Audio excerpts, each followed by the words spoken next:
Corporal James Reeves has been assigned to the Thessari Imperial Palace Guard rotation for 3 years, and he has learned through consistent experience that the most effective way to serve as palace guard is to do exactly what the assignment requires without allowing the elaborate court politics happening around you to distract from the actual security responsibilities that justify your presence. Today's formal court session is a typical example of the environment James has learned to navigate professionally.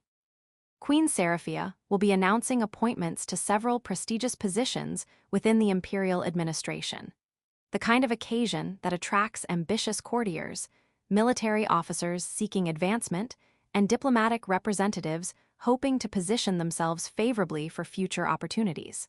The throne room is filled with carefully orchestrated displays of capability, elaborate formal attire designed to communicate status and competence, strategic positioning near the approaches to the throne where sovereign attention is most likely to fall, the subtle but unmistakable performance of people who want to be noticed, want to be considered for advancement, want their presence to register with the Queen as she makes decisions about who will serve in positions of influence and authority.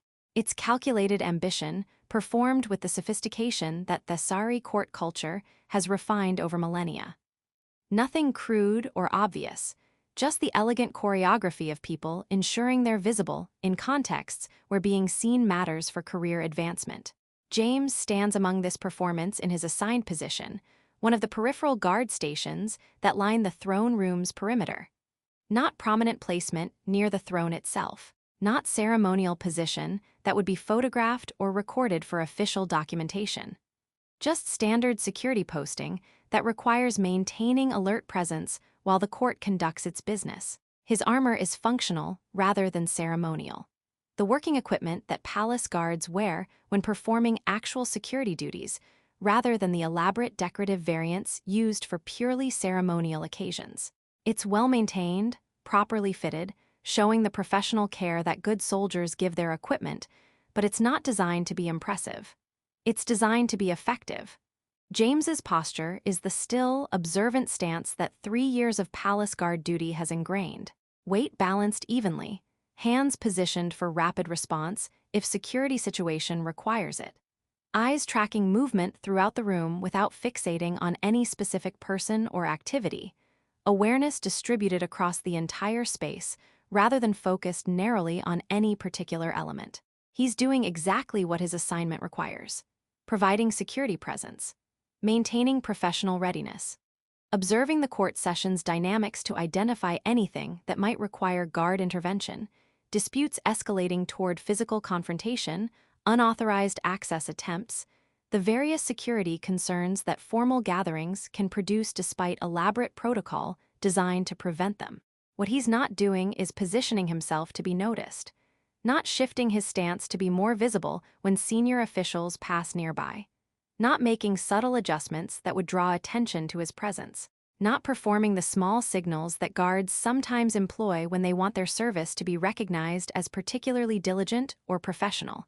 He's just doing his job, competently, quietly, without making that competence about himself. Around him, the court prepares for Queen Seraphia's entrance. Courtiers adjust their positioning for optimal visibility.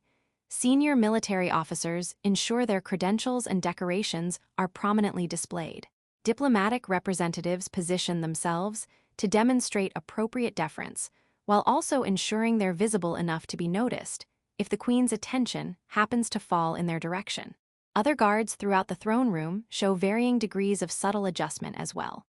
Most maintain professional posture, but James notices small shifts, straighter spines when senior officials approach, slight position adjustments that improve visibility from the throne's approach path, the minor performances that guards sometimes make when sovereign presence is imminent and favorable notice could affect career trajectory.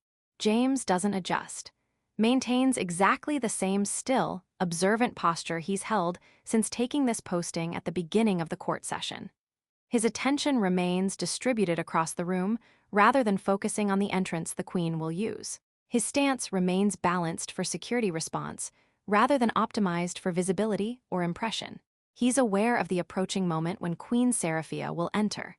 the throne room's dynamics are shifting in the characteristic ways that precede sovereign arrival. Conversations becoming more formal, positioning becoming more deliberate, the atmosphere tightening as everyone prepares to demonstrate appropriate deference, and for many, to ensure they're positioned favorably to be noticed. But that awareness doesn't change how James performs his actual duty. He's palace guard. His job is security presence, not political positioning. The Queen's entrance matters for security purposes, heightened alert during sovereign movement, attention to access points and crowd dynamics, the professional vigilance that protecting important people requires. It doesn't matter for personal advancement purposes because James isn't seeking advancement. He serves where he's assigned, does his job well, doesn't calculate how to leverage that service for better postings or higher rank. That absence of ambition isn't strategic choice designed to appear humble.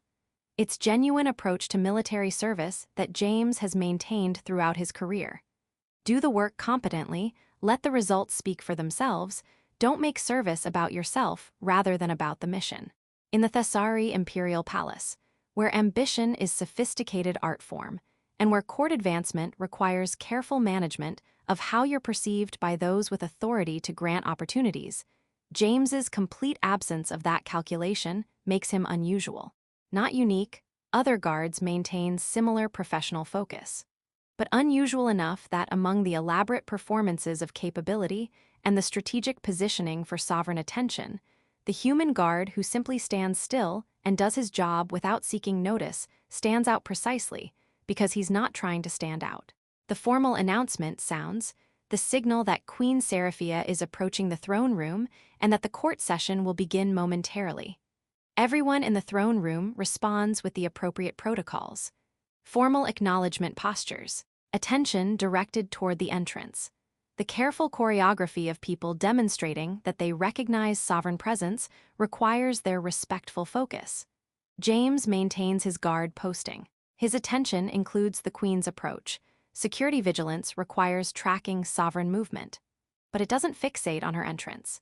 He's still observing the entire room, still maintaining distributed awareness, still performing his actual security function rather than making the Queen's arrival about demonstrating his own attentiveness.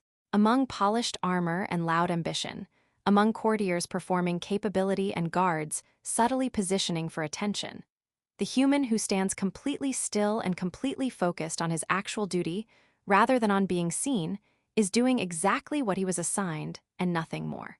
He doesn't shift when Queen Seraphia enters. He doesn't seek her gaze. That is why she notices him. Queen Seraphia enters the throne room with the measured pace and absolute confidence that 3 decades of rule have refined into sovereign presence that requires no performance or announcement to communicate authority. She's accompanied by her immediate entourage, Lord Vethros, her chief advisor, Commander Kethara, captain of the Royal Guard, several senior court officials whose roles require presence during formal sessions. They maintain appropriate positioning, close enough to provide immediate counsel if needed, far enough to allow the Queen the space that sovereign presence requires. The court responds with elaborate courtesies, bows executed with precise timing and depth appropriate to rank and relationship. Formal acknowledgments delivered in the specific phrasings that Thessari protocol requires. The careful choreography of people demonstrating respect while also positioning themselves to be noticed favorably. Ambitious courtiers have positioned themselves along the Queen's approach path, not so close as to seem presumptuous, but visible enough that her attention might naturally fall on them as she moves toward the throne. They're performing deference perfectly while also ensuring that their performance is seen. Senior military officers stand in prominent positions, displaying their service decorations and formal regalia, communicating capability and readiness for additional responsibility should the Queen's appointments include military positions. Diplomatic representatives from allied species, including the human delegation, maintain appropriate respectful distance while also ensuring they're visible as the Queen passes, acknowledging that this is Thessari court and their guests, but also that alliance partnership means they have legitimate presence in imperial spaces. Guards throughout the throne room maintain their professional stations. Most show subtle shifts as Seraphia enters, straighter postures, more focused attention toward the sovereign, small adjustments that communicate heightened alertness during royal presence, while also, for some, making that alertness visible in ways that might be noticed favorably. James doesn't shift. His posture remains exactly as it was before the Queen entered. Still, observant, weight balanced, hands positioned for response, eyes tracking movement throughout the room without fixating on the Queen's approach. He's aware of her presence. Security vigilance requires tracking sovereign movement, requires elevated attention to crowd dynamics when the person you're protecting is present. But his awareness manifests as professional readiness rather than as focused attention designed to be noticed.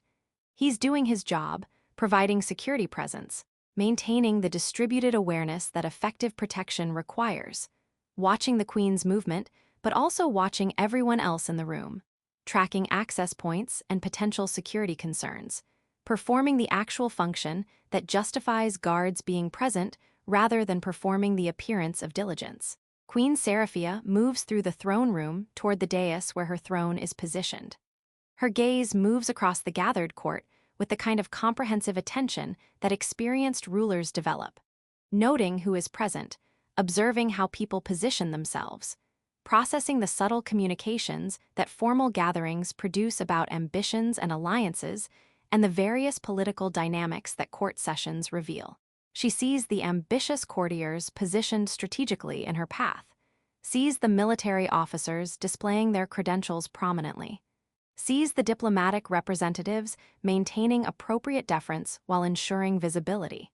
She sees all of it with the sophisticated understanding that decades of navigating court politics have refined. And she sees, at a peripheral guard station that most people wouldn't consider worth noticing, a human guard who hasn't moved or adjusted his position or sought her attention in any way, who stands with the same still, professional posture he presumably held before she entered, who is performing his actual duty, security presence, without making that performance about being noticed. Among the elaborate choreography of people seeking favorable attention, the human who isn't seeking anything stands out. Not because he's doing anything dramatic or unusual, because he's doing exactly what he's supposed to do, no more, no less, without the additional layer of performance that everyone else is adding to their required protocols. Seraphia continues her approach to the throne, but her attention has registered the quiet guard at the peripheral station. The human who doesn't shift when she enters, who doesn't seek her gaze, who simply maintains his posting with the kind of professional discipline that doesn't require audience or recognition to be maintained. She reaches the throne, settles into it with the fluid grace that Thessari carry naturally. The court completes its formal acknowledgment protocols, the final courtesies that mark transition from sovereign arrival to the beginning of the actual court session. Lord Vethros prepares to open the session, to announce the agenda and begin the formal proceedings that will culminate in the Queen's appointments being declared. Before he can speak, Seraphia raises one hand in the gesture that signals she wishes to address the court directly before formal agenda proceeds. The throne room goes quiet. When the Queen speaks before formal agenda begins, it typically signals something significant, unexpected announcement, immediate response to urgent matter, something that takes precedence over the planned session business. Seraphia's gaze moves across the court, settles on the peripheral guard station where James maintains his posting. She speaks, her voice carrying clearly across the throne room's expectant silence. Corporal Reeves. The use of his name, spoken by the Queen directly, without intermediary announcement, without James having introduced himself or sought her attention, sends ripple through the gathered court. Heads turn. People who were carefully positioned to be noticed by the Queen now redirect their attention to understand why she's addressing a junior human guard at a peripheral posting, rather than acknowledging the prominent courtiers and officers positioned strategically in her immediate vicinity. James responds with immediate, perfect military courtesy. Comes to formal attention, the position that soldiers adopt when directly addressed by superior authority. His movement is precise, practiced, showing 3 years of palace guard service where responding to unexpected directives is part of professional competence. Your Majesty, he acknowledges, his voice carrying the clear diction that military training ingrains for formal communications. The court watches with confused fascination. The Queen addressing a junior guard by name before formal session begins is unprecedented in most attendees' experience. Guards are present for security, not for sovereign recognition, particularly not guards at peripheral stations rather than in prominent ceremonial positions.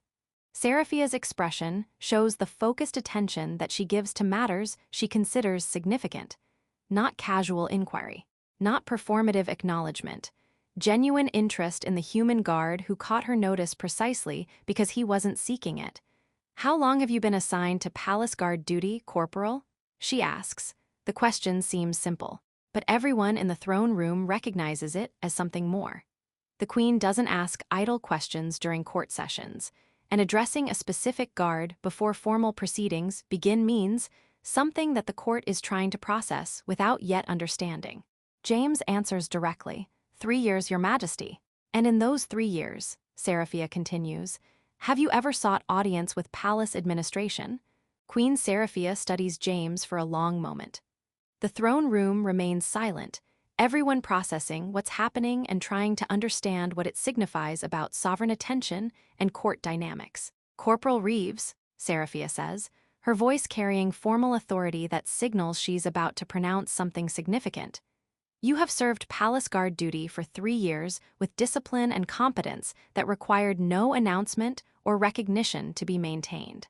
You perform your assigned duties without seeking advancement, without positioning yourself for favorable notice, without the calculations that most people employ when serving in contexts where sovereign attention could affect their careers.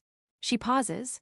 That discipline, that focus on duty rather than on advancement, is precisely what I value most highly in those who serve closest to sovereign authority. Guards in my personal detail must be capable of maintaining professional readiness without requiring audience or recognition, must perform security function without making that function about themselves, must be trusted to do their duty regardless of whether anyone is watching or rewarding that duty. Lord Vethros, standing beside the throne, shows surprised skin colors that suggest he's processing something he didn't anticipate. Commander Thessari, captain of the Royal Guard, shows similar surprise mixed with what appears to be dawning recognition of what the Queen is about to announce. Therefore, Seraphia continues, I am appointing you to my personal guard detail, effective immediately. You will report to Commander Thessari for integration into the unit responsible for sovereign security. The throne room erupts in controlled but unmistakable shock. Courtiers show skin colors ranging from surprised white to confused purple to, in some cases, calculating gold as they process what this appointment means and what it reveals about how the Queen evaluates who deserves proximity to sovereign authority. The personal guard detail is elite posting. Normally reserved for senior Thessari warriors with decades of service, explicit ambition to serve at the highest levels, and careful cultivation of the relationships and reputation that make them obvious candidates for such appointments. James is junior human guard with 3 years of palace service. He hasn't sought advancement, hasn't cultivated relationships with senior officials, hasn't performed any of the strategic positioning that everyone in the throne room assumed was necessary for advancement to positions of such prestige and responsibility. And he's just been appointed to the Queen's personal guard, chosen not despite his absence of those behaviors, but because of it. Ambassador Chen, representing the human delegation, shows visible processing of what just occurred. The appointment elevates a human soldier to one of the most prestigious security positions in the Thessari Empire. But it does so in a way that contradicts every assumption about how such advancement works. Commander Thessari steps forward, her skin showing respectful gold mixed with professional assessment. Your Majesty, I will coordinate Corporal Reeves's integration into the personal guard immediately. His discipline and professional focus align well with the unit's requirements. She turns to James. Corporal, report to the Royal Guard Command Center after this court session concludes. We'll begin your transition to personal guard duties. Yes, Commander, James acknowledges. Seraphia's expression shows satisfaction, not with having surprised the court, but with having identified and elevated exactly the kind of discipline she values. The court should understand what this appointment demonstrates. Competence and loyalty that announce themselves constantly are less valuable than competence and loyalty that simply exist without requiring validation. Corporal Reeves served 3 years without seeking my attention. That's precisely why he has it now. She looks across the gathered courtiers, many of whom have spent years carefully positioning themselves for exactly the kind of favorable sovereign notice that James just received without seeking. Ambition that must be performed is ambition that serves itself rather than serving duty. True service, the kind that continues regardless of whether recognition follows, is what earns positions of genuine trust. The message is clear and uncomfortable for many in the throne room. The strategic positioning, the careful cultivation of visibility, the elaborate performances of capability, all the things that court culture treats as essential for advancement, are less valuable to the Queen than the quiet discipline that doesn't announce itself. Lord Vethros, recovering from his initial surprise, speaks carefully. Your Majesty, the appointment demonstrates your preference for substance over performance. Corporal Reeves's selection validates that those who serve without seeking advancement are noticed by sovereign attention even when they don't seek it. Exactly, Seraphia confirms. Being seen without asking is dangerous in this empire because it means I've noticed something that others missed or that someone tried to hide. Being chosen without seeking it is transformative because it demonstrates that the qualities I value most, discipline, focus, genuine loyalty, don't require announcement to be recognized. She returns her attention to James, who has maintained formal attention posture throughout this exchange. Corporal, you may return to your current posting for the remainder of this session. After the court concludes, report to Commander Thessari as instructed. Yes, Your Majesty, James responds. He executes formal acknowledgement, the precise military courtesy that his training and experience have ingrained, and returns to the still, observant posture of a guard performing his assigned duty. The court session proceeds. Lord Vethros announces the formal agenda. The Queen delivers the other appointments she had planned, senior positions in imperial administration, going to various courtiers and officials who have been positioning themselves for such recognition. But the appointments that follow are overshadowed by the one that came first. The junior human guard elevated to the Queen's personal detail without seeking it, chosen precisely because he didn't seek it, demonstrating that sovereign attention finds what it values regardless of whether that value performs itself for notice. After the session concludes, James reports to the Royal Guard Command Center as instructed. Commander Thessari receives him with professional efficiency, but also with curiosity that she doesn't entirely hide. Corporal Reeves, I've reviewed your service record, Thessari says. 3 years palace guard duty. Competent performance throughout. No disciplinary issues. No commendations either, but that's because competent performance of assigned duty doesn't typically generate formal recognition unless something exceptional occurs. Your record is exactly what the Queen described. Discipline that doesn't announce itself. Service that continues without requiring validation. That's rare, particularly in palace context where most guards are aware that favorable notice could affect their careers and therefore perform their duties with one eye toward being noticed. She pauses. Did you know the Queen was observing you during the court session? No, Commander, James replies honestly. I was focused on my security responsibilities, tracking room dynamics, maintaining awareness of access points and potential concerns. I was aware the Queen entered and noted her position for security purposes, but I wasn't tracking whether she was observing me specifically. That's why she noticed you, Thessari says. Everyone else was performing their duties while also performing awareness of her presence.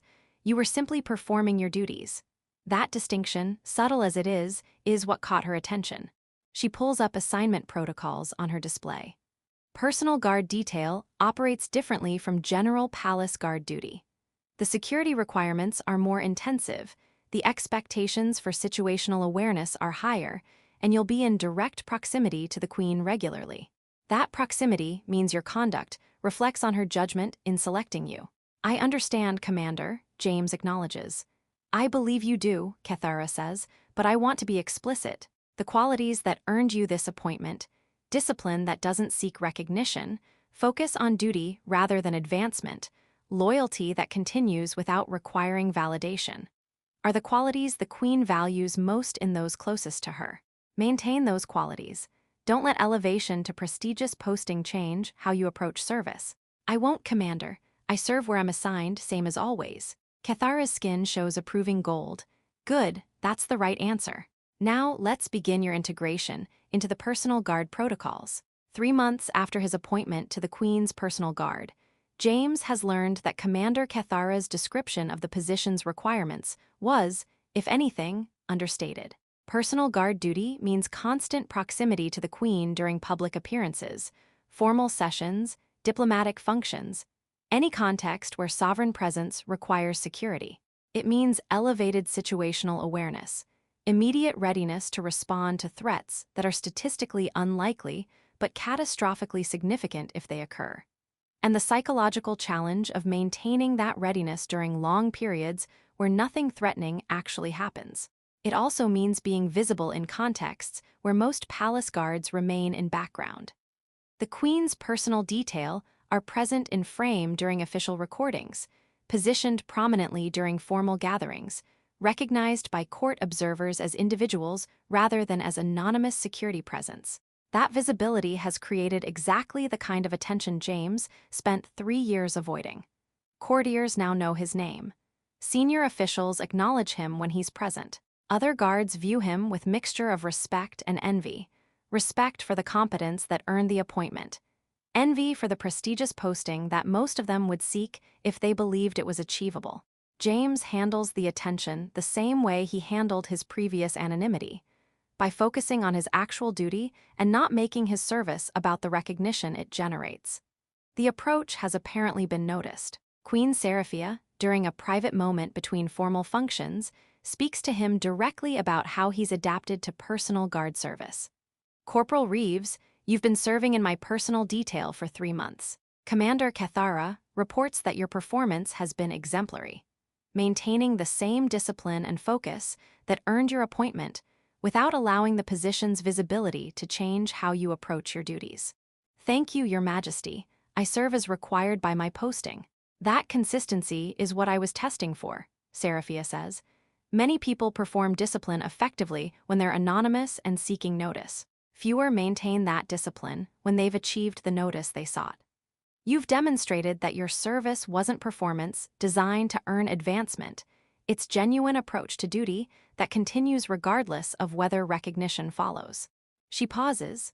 I want to explain something about why I noticed you during that court session 3 months ago, about what I was actually observing when I saw you maintaining your guard, posting without shifting or seeking attention when I entered. Your Majesty, I'm honored to understand your reasoning, James says. I've ruled the Thessari Empire for 32 years, Seraphia continues. In that time, I've learned that the people who seek sovereign attention most aggressively are often the least reliable when given authority. Their service is performance designed to earn advancement rather than genuine commitment to duty. They're loyal to their own careers rather than to the responsibilities those careers entail. The people who simply do their duty, who serve competently without calculating how that service translates to advancement, are the ones who can be trusted with real responsibility. Because their loyalty is to the work itself, rather than to the recognition the work might generate. During that court session, she explains, I watched courtiers positioning themselves strategically, military officers displaying their credentials prominently, guards subtly adjusting their postures to be more visible when I entered, all of them performing capability and seeking favorable notice. And I saw you maintaining exactly the same professional posture you presumably held before I arrived, not seeking my attention, not making my presence about demonstrating your own diligence, just doing your actual job, providing security presence, without the additional performance layer that everyone else was adding. That absence of performance is what caught my attention, Seraphia says, because it suggested your service wasn't about earning advancement. It was simply about doing the duty well regardless of whether anyone noticed. That's the quality I need in those closest to me. People who will serve competently whether I'm watching or not, whether recognition follows or not, whether advancement is possible or not. James absorbs this. Your Majesty, I appreciate that you've explained your reasoning. It helps me understand what you value in personal guard service. What I value is what you've been demonstrating for 3 years and continue to demonstrate now, Seraphia replies. Discipline that doesn't announce itself. Competence that continues without requiring validation.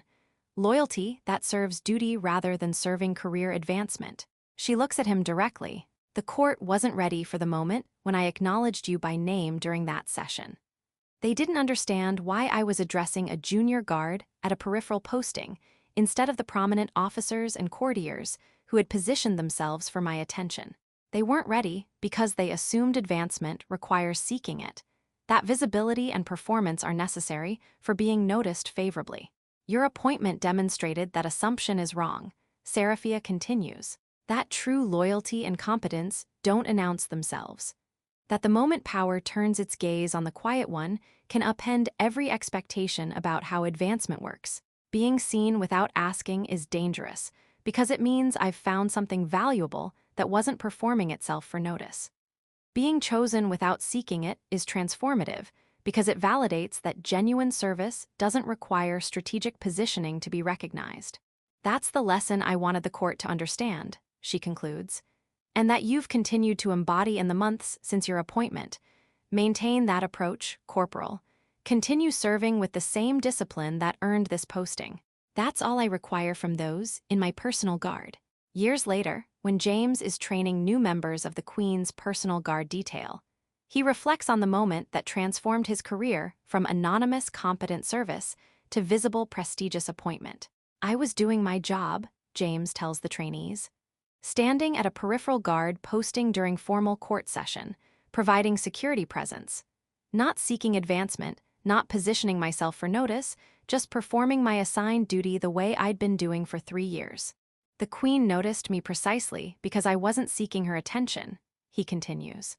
Among all the courtiers performing capability and guards subtly positioning for favorable notice, the human who simply stood still and did his job without making it about himself stood out. Not because I was doing anything dramatic or unusual. Because I was doing exactly what I was supposed to do without the additional layer of performance that everyone else was adding. That's what earned appointment to personal guard detail, James says. Not strategic positioning or careful cultivation of visibility, just discipline that doesn't announce itself, competence that continues without requiring validation. Service that focuses on duty rather than on how duty translates to advancement. The lesson isn't that you should avoid ambition or pretend you don't want advancement, he clarifies. The lesson is that genuine service that continues regardless of whether recognition follows, is what earns positions of real trust and responsibility. When you focus on doing your actual duty well rather than on performing your duty in ways designed to be noticed, you demonstrate the kind of loyalty that power values most highly. The proud queen takes notice of the quiet guard, James concludes. Not because the guard sought her attention, but because among loud ambition and strategic positioning, genuine discipline that doesn't announce itself stands out precisely because it's not trying to stand out. That's how true competence gets recognized, not through performance designed to earn notice, but through consistent service that simply exists without requiring validation. Among polished armor and loud ambition, the human guard stood